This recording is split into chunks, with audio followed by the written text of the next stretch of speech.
ستارے کی قسم جب وہ ٹوٹنے لگے تمہارا رفیق نہ گمراہ ہوا نہ بہکا اور نہ وہ اپنی خواہش سے کچھ کہتا ہے، یہ تو وہی ہے جو اس پہ آتی ہے۔ اللہ کی حمد و ثنا کے بعد لاکھوں کروڑوں اربوں انگنت درود و سلام تاجدار ختم نبوت جناب محمد صلی اللہ علیہ وآلہ وسلم کی ذات گرامی پر۔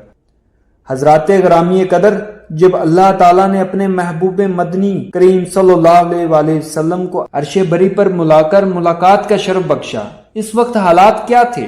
رفیق حیات غم گسار با وفا بیوی سیدہ خدیجہ الکبریٰ قبر میں ابدی نیند سو گئی، ساتھ دینے والا چچا دنیا سے رخصت ہو گیا۔ طائف والوں نے تمام اخلاقی حدوں کو پھلانگ کر تکلیف دہ سلوک کیا۔ اس سال کو عام الحزن کہا جاتا ہے، دکھوں کا سال، مصیبتوں کا سال۔ الہی فیصلہ ہوا، جبریل اکیلے نہیں وفد بنا کر جاؤ، سواری براق بھی ساتھ لے کر جاؤ۔ آج حکم پیغام آیت کوئی صورت لے کر نہیں، بلکہ جس کے قلب پاک پر قرآن اتارا کرتے تھے، آج اسے عرش بری پر لے کر آؤ۔ حکم کی تعمیل میں آج رات جبریل در مصطفیٰ پر کھڑا اجازت مانگ رہا ہے۔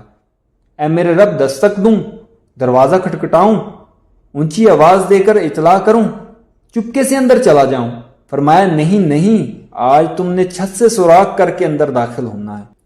آقا صلی اللہ علیہ وآلہ وسلم سوئے ہوئے ہیں۔ جبریل نے محبوب صلی اللہ علیہ وآلہ وسلم کی تلیوں سے اپنے پر لگا کر جگایا۔ آقا بیدار ہوئے تو جبریل کو سامنے کھڑے پایا، چھت میں سوراخ نظر آیا، سمجھ گئے کہ آج کوئی انوکھا حکم آیا ہے۔ جبریل نے مدعا بیان کیا کہ آپ کو رب کائنات نے اپنے پاس عرش پر بلایا ہے۔ فرمایا مجھے وضو کر کے سجدے کر لینے دو، اللہ کی بارگاہ میں سجدوں کا تحفہ بہت محبوب اور مقبول ہے۔ پھر شک قلب ہوا، اب جانے کی تیاری ہے۔ سواری سامنے کھڑی ہے، نام براق ہے، برق بجلی، رنگ سفید، قد کھچر سے کم، گدھے سے بڑا، نوریوں کے سردار خادم بنے، ایک لگام پکڑے دوسرا رکاب تھامے کھڑا ہے۔ بیٹھتے ہیں، براق نے شوخی دکھائی۔ جبریل نے کان میں کہا، کائنات میں سب سے معزز سوار آج تجھ پہ سوار ہے۔ آپ صلی اللہ علیہ وآلہ وسلم کی عظمت کے استحضار پر پسینہ سے شرابور ادب سے سر جھکا کر کھڑا ہو گیا۔ اب آپ کو لے کر براق سواری چلی، حد نگاہ پر اس کا قدم پڑتا تھا۔ راستہ میں براق کے زمین پر بھی کچھ سٹاپ ہوئے، کھجوروں والے مقام پر نفل پڑے گئے، کیونکہ یہ مقام جا ہجرت ہوگا، اسی کو اب تک قیامت مدینہ منورہ کہا جائے گا۔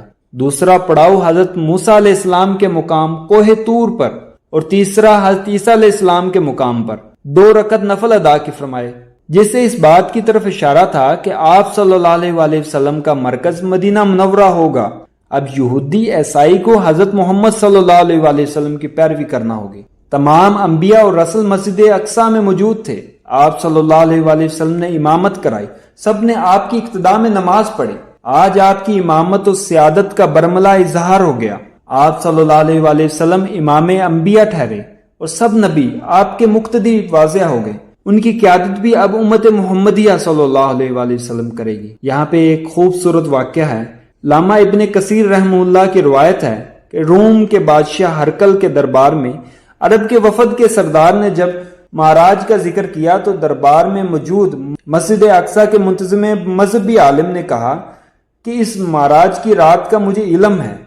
بادشاہ نے کہا وہ کیسے؟ پھر اس نے یہ واقعہ سنایا، میرا یہ معمول ہے کہ اپنی نگرانی میں مسجد اقصیٰ کے تمام دروازے بند کرواتا ہوں۔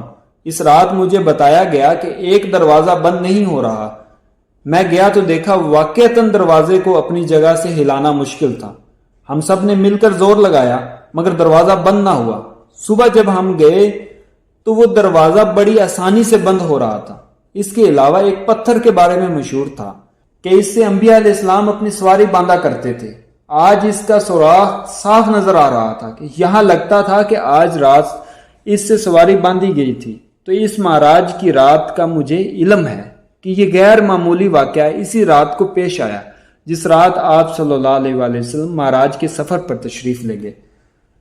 قرآن پاک نے مسجد حرام سے مسجد اقصیٰ تک کے سفر کو اسراء کہا ہے۔ یہاں سے فضاؤں آسمانوں کے سفر کو معراج کہا ہے، کیونکہ براق سواری پر بیٹھ کر آپ صلی اللہ علیہ وآلہ وسلم مسجد حرام سے مسجد اقصیٰ تک پہنچے۔ آگے معراج یعنی چڑھنے کا آلہ سیڑھی پیش کی گئی علماء اکرام نے اس میں یوں فرمایا ہے کہ معزز مہمانوں کو بہت سی سواریاں پیش کی جاتی ہیں۔ ممکن ہے براق پہ سوار ہو کر آپ مہاراج سیڑھی لفٹ کے ذریعے آگے روانہ ہوئے ہوں۔ اس سے آگے ایک سواری رف رف کا ذکر بھی آتا ہے۔ پہلے آسمان کا دروازہ کھٹکھٹایا، پوچھا گیا کون؟ جواب میں کہا گیا میں جبریل ہوں۔ پوچھا گیا تمہارے ساتھ کون ہے؟ جبریل نے کہا محمد صلی اللہ علیہ وآلہ وسلم ہیں۔ پوچھا گیا کیا انہیں بلایا گیا ہے؟ جبریل علیہ السلام نے جواب دیا ہاں انہیں بلایا گیا ہے۔ دروازہ کھولا گیا، اہلا و سہلا کہہ کر استقبال کیا گیا۔ نقطہ وروں نے اس میں لکھا ہے آسمان کے دروازے پر مقرر ڈیوٹی دینے والے فرشتے کا سوال یوں بنتا تھا کہ وہ پوچھتا کہ تمہارے ساتھ کوئی اور ہے، مگر انہوں نے پوچھا کہ تمہارے ساتھ کون ہے۔ اس کی بہت سی توجیہات کی گئی ہے، ہر ایک نے اپنے اپنے انداز اور ذوق میں اس کو بیان کیا ہے۔